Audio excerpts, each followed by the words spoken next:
નમસ્કાર. ચાલો આજે એક એવી વાર્તાની દુનિયામાં જઈએ જે આપણને શક્તિ, ઘમંડ અને માફીના સાચા અર્થ વિશે વિચારવા પર મજબૂર કરી દેશે. આ વાર્તા છે એક શક્તિશાળી હાથી અને એક નાનકડા કાગડાની. આ જ તો આખી વાર્તાનો મૂળ સવાલ છે, ખરું ને? જ્યારે કોઈ શક્તિશાળી જીવ જેને પોતાની તાકાત પર ખૂબ અભિમાન હોય, એનાથી કોઈ ભૂલ થઈ જાય તો એનું પરિણામ શું આવે? ચાલો જોઈએ. અને આ વાર્તાની સૌથી મજાની વાત શું છે ખબર છે? આ કોઈ એક લેખકે નથી લખી. આ તો એક શિક્ષક અને એમના વિદ્યાર્થીઓએ ભેગા મળીને ટુકડે ટુકડે બનાવી છે. દરેક વળાંક એક નવા વિચારનું પરિણામ છે. આ જ તો એને વધુ જીવંત બનાવે છે. તો વાર્તા શરૂ થાય છે અને એની શરૂઆતમાં આપણે એક એવા પાત્રને મળીશું જે પોતાની જ મસ્તીમાં, પોતાની જે શક્તિના નશામાં ચૂર છે. કલ્પના કરો, એક ગાઢ જંગલની. એમાં એક વિશાળ મહાકાય હાથી પોતાની મસ્તીમાં ઝૂમતો, ખુશખુશાલ થઈને ફરી રહ્યો છે. એને પોતાની તાકાત પર પૂરેપૂરો ગર્વ છે અને એ ગર્વમાં જ એ મગ્ન છે. પણ પછી બસ એક જ પળમાં, એક નાનકડી બેદરકારીમાં બધું જ બદલાઈ ગયું. એ જ ખુશી, એ જ મસ્તી એક ભયંકર દુર્ઘટનાનું કારણ બની ગઈ. થયું એવું કે હાથીએ પોતાની મસ્તીમાં સૂંઢ ઉછાળી અને આંબાના ઝાડની એક ડાળી પકડીને કડડ્ડર કરતી તોડી નાખી. એને તો ખબર પણ નહોતી કે એ ડાળી પર એક કાગડીનો સુંદર માળો હતો અને એ માળામાં હતા 3 નાના નાના ઈંડા. બસ પડવારમાં બધું જ નષ્ટ થઈ ગયું. અને ત્યારે જ એકદમ કરુણ ચીસ સંભળાઈ. જે કાગડીનો માળો તૂટ્યો હતો એણે દુઃખ અને આઘાતમાં હાથીને પૂછ્યું, હાથી ભૈયા, તે આ શું કરી નાખ્યું? એણે તો આખી દુનિયા જ ઉજળી ગઈ હતી.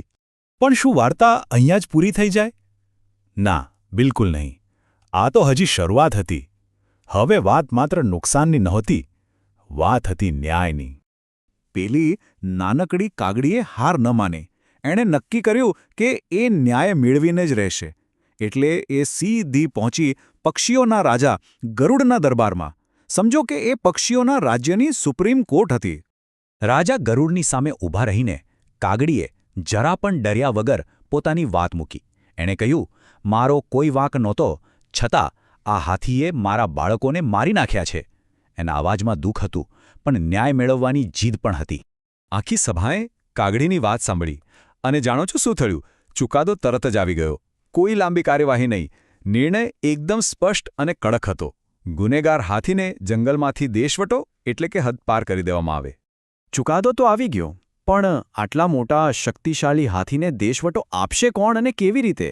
હવે વાર્તાનો એ હિસ્સો આવે છે જ્યાં હાથીને એના અહંકારની સાચી કિંમત ચૂકવવી પડે છે. આ સજાનો અમલ કરવાની જવાબદારી સેનાપતિ બાજને સોંપવામાં આવી. અને આ કોઈ સામાન્ય હુમલો નહોતો. આ એક પૂરી યોજના હતી. પહેલું કામ, હાથી ક્યાં છે એ શોધો. તો એ એક તળાવમાં નહાતો મળ્યો. બીજું, કાગડી પાસે ઓળખ કરાવો. જેવી કાગડીએ હા પાડી, ત્રીજું પગલું શરૂ થયો. બાજ સેનાએ ચારે બાજુથી તીક્ષ્ણ ચાંચો વડે હુમલો કરી દીધો. અને છેલ્લે હાથીને જંગલમાંથી ભગાડી મૂકવામાં આવ્યો. આ અચાનક અને સંગઠિત હુમલાથી પેલો મહાકાય હાથી ગભરાઈ ગયો. એને સમજાયું જ નહીં કે શું થઈ રહ્યું છે. એક સમયે જે જંગલનો રાજા હતો, એ જ હાથી આજે જીવ બચાવવા માટે પોતાનું ઘર છોડીને ભાગી રહ્યો હતો. તો કાગડીને ન્યાય મળી ગયો. હાથીને એના કર્મોની સજા પણ મળી ગઈ. પણ શું વાર્તા અહીં પૂરી થાય છે? ન્યાયનો એક અર્થ સજા જરૂર છે, પણ શું એટલું જ પૂરતું છે? હવે આપણે એ જોઈએ કે જે હારી ગયો હતો એ હાથીના મનમાં શું ચાલી રહ્યું હતું. હવે વાર્તા એક નવો જ વળાંક લે છે. અહીં આપણે ન્યાયથી આગળ વધીને ક્ષમાના રસ્તા પર જઈશું અને જોઈશું કે પછતાવાની તાકાત કેટલી મોટી હોય છે. પોતાના જંગલમાંથી કાઢી મુકાયેલો હાથી એક સુમસામ, ઉજ્જડ જગ્યાએ પહોંચ્યો.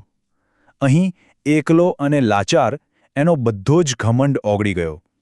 હવે એની પાસે ફક્ત એકલતા હતી અને એના મનમાં પોતે કરેલી ભૂલનો ઊંડો, બહુ જ ઊંડો પસ્તાવો હતો. ઘણા દિવસો આમ જ વીતી ગયા અને આવા સમયે એને કોણ મળ્યું ખબર છે? એની ધર્મની બહેન, એક સફેદ કબૂતરી. એ બિચારી ચિંતામાં અને ચિંતામાં એને શોધતી હતી અને એણે હાથીને આ દયનીય હાલતમાં જોયો. કબૂતરીને જોતા જ હાથીના દિલનો બંધ તૂટી ગયો. એ રડી પડ્યો. એણે પોતાનું દિલ ખોલીને કહ્યું, બહેન, સત્તાના નશામાં હું આંધળો થઈ ગયો હતો. મારાથી બહુ મોટી ભૂલ થઈ ગઈ છે. મને એનો ખૂબ જ પસ્તાવો છે. અને પછી એણે ધીમા અવાજે પૂછ્યું, શું લાગે છે? કાગડી મને માફ કરશે? જુઓ, આ પરિવર્તન કેટલું મોટું છે. એક તરફ હતો અહંકારી હાથી, જે પોતાની શક્તિના અભિમાનમાં હતો, અને હવે બીજી તરફ છે એક નમ્ર જીવ, જેને પોતાની ભૂલનો અહેસાસ છે અને એ પસ્તાવો કરી રહ્યો છે. એની શક્તિ હવે નમ્રતામાં ફેરવાઈ ગઈ હતી. અને ત્યારે કબૂતરીએ એને એ વાત સમજાવી જે આખી વાર્તાનો સાર છે.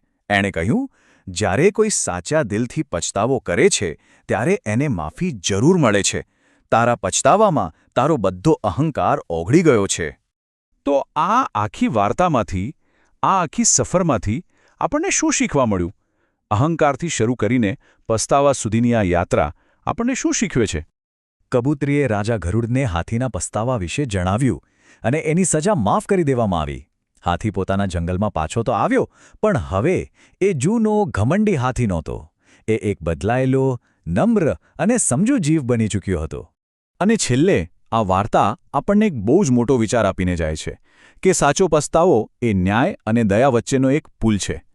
તો સવાલ એ છે કે આપણી આસપાસની દુનિયામાં આપણે આ પુલ ક્યાં અને કેવી રીતે બાંધી શકીએ? આ વિચાર સાથે જ આપણે અહીં અટકીએ છીએ.